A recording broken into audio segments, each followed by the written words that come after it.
You can't be there if you're not here.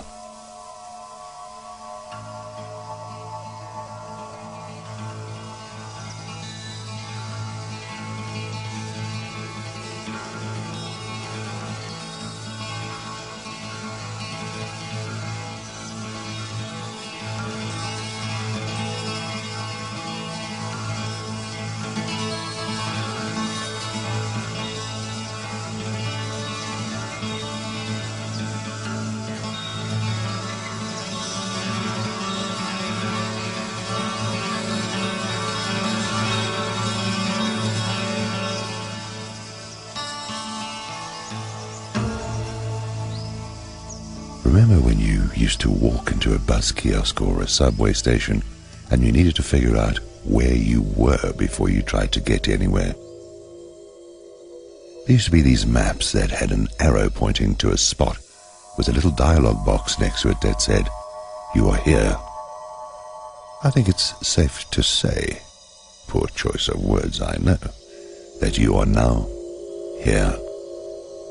Here is the place we've been talking about for a good long while.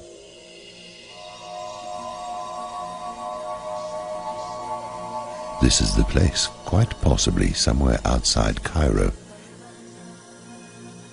where that specific camel finally breaks under the weight of the last unforgiving straw. This is the place where the most unstable domino finally tumbles into its neighbor and begins to operate like the Gulf Stream used to.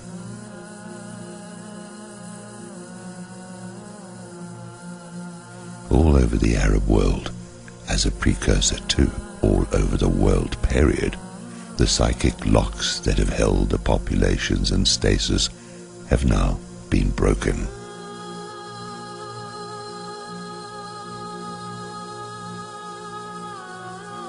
We are standing before the walls of a metaphorical Jericho. The sound of magical trumpets fills the air, but no one is directly aware of them. They're hearing something, but they can't identify it. The effect of the sounds is to open areas of awareness and action that do not depend on the reflection and judgment of the people involved. It's always like this when the world goes into one of its dramatic change modes. All of a sudden, everything is happening as if it were detailed on a blueprint or in a book, and no one questions it because they are in the middle of it. Suddenly, all the things they've been feeling for longer than they can remember have all come together in a defining moment. Somewhere in the mystery of this process, which no one can delineate without losing some of the parts, lays the apprehension of the warp and woof, attended by the meaning, but it always slips away like sand through your fingers when you try to understand it.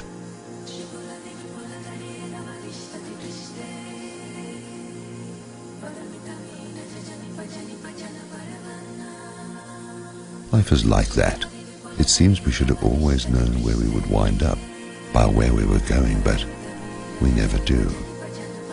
Later on, down the road, in the place they decide which history we are supposed to remember, they add in the details, the way they add the nutritional features and vitamins to the white flour they get removed from, so that the rats and cockroaches wouldn't eat it. It's a similar principle. They don't want any inquisitive vermin rooting around in the evidence, so there shouldn't be any evidence until they add the evidence later. Looking at the initial mayhem prior to the greater contagion, one might opt for the promise of positive change or an indication of serious shitstorms on the horizon. There's probably going to be a good amount of both. Whatever the damage they've done by whatever is taking place, it's not necessarily going to be worse than what is happening before it burst upon the scene.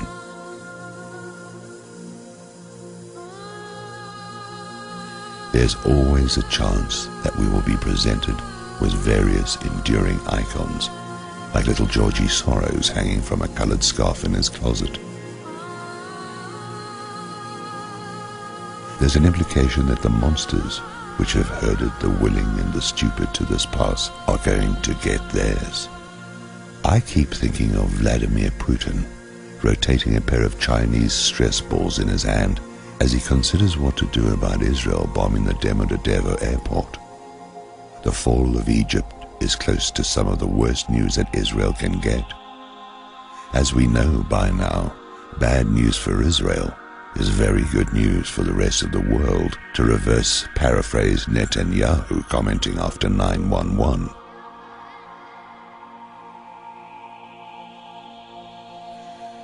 So, for myself, in this time of momentous transformation, soon to be joined in concert by Mother Nature, I look for positive signs of human potential, evolving up from all fours into something more observably humanoid.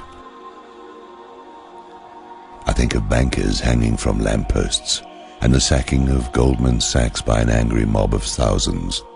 We'll never know what all those files contained before Building 7 went down.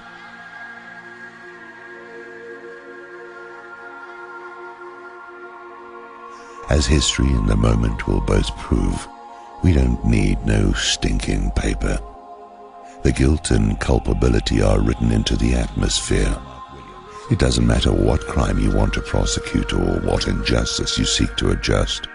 If you locate an international banker, that will do for just about any crime or injustice presently extant.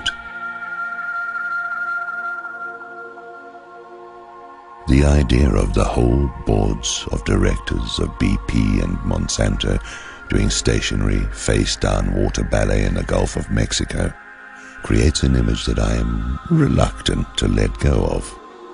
The Queen of England and the Pope chained to the wall of a Newark crack house as the filmmakers from the San Fernando Valley set up their equipment makes me wish I'd been a little kinkier in my life, so that I could get a greater degree of satisfaction from the event. Oh look, here come their co-stars. Now that's impressive. As long as nobody calls Peter, we should be able to get the money shot in one afternoon.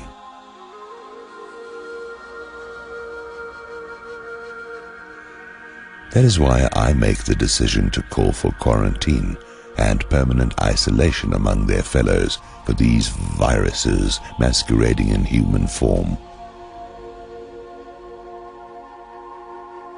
I don't like violent revolution, and I don't like the show trials being produced by the same people that do American Idol, so that while you're watching the entertainment, they are fabricating the backstory that goes with the version of things they want you to live with after the tables are turned and the same people are still sitting there. This time, that is not going to happen.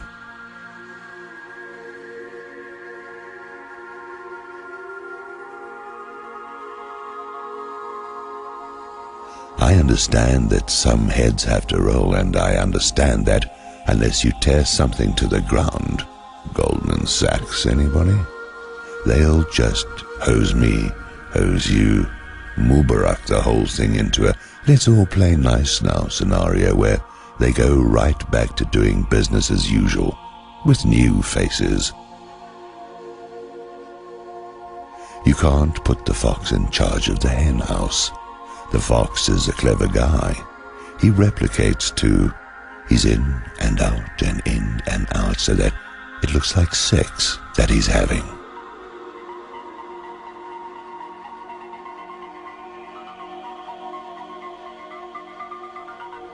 What you have to ask yourself is, am I having sex with the fox, but I'm unaware of it? It's no surprise they call the enterprise Fox News.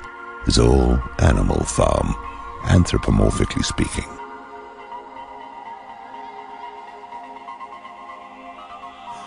What's happening today is like a chapter in a book. Tomorrow, metaphorically speaking, there will be new character development, and possibly the most critical aspect, or even the original target, might come into the crosshairs. What is happening now is going to impact on the lives of everyone living. The Force is on the move, and everyone is going to have to consider what sort of adjustments they're going to make to the Force. You might be looking at it like an offensive tackle, and you might be looking at it like a defensive end. Heck, you might even be thinking you're the quarterback in search of a wide receiver. These are just postures and positions from which one can have a perspective, and you can be sure there are any number of people looking at it in a very similar way.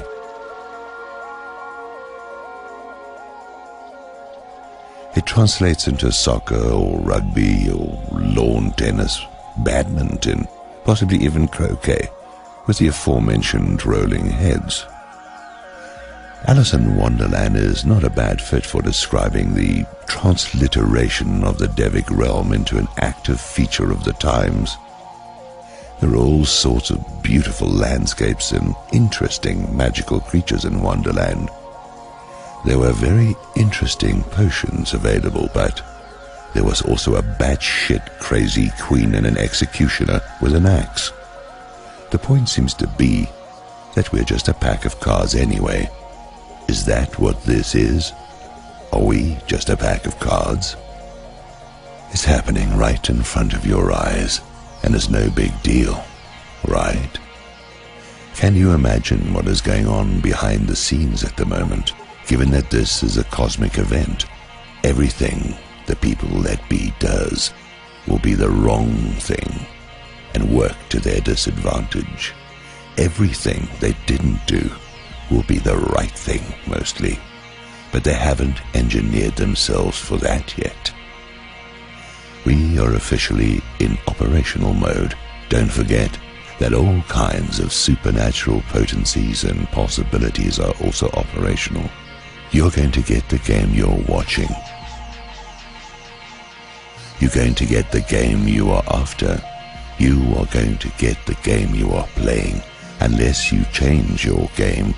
And that's always an option, and the one most people most consistently forget. It's a little cliche, but may the Force be with you, and may you be with the Force, because the alternative makes you something for demonstration purposes only. Or does it just go on? Deepen your love.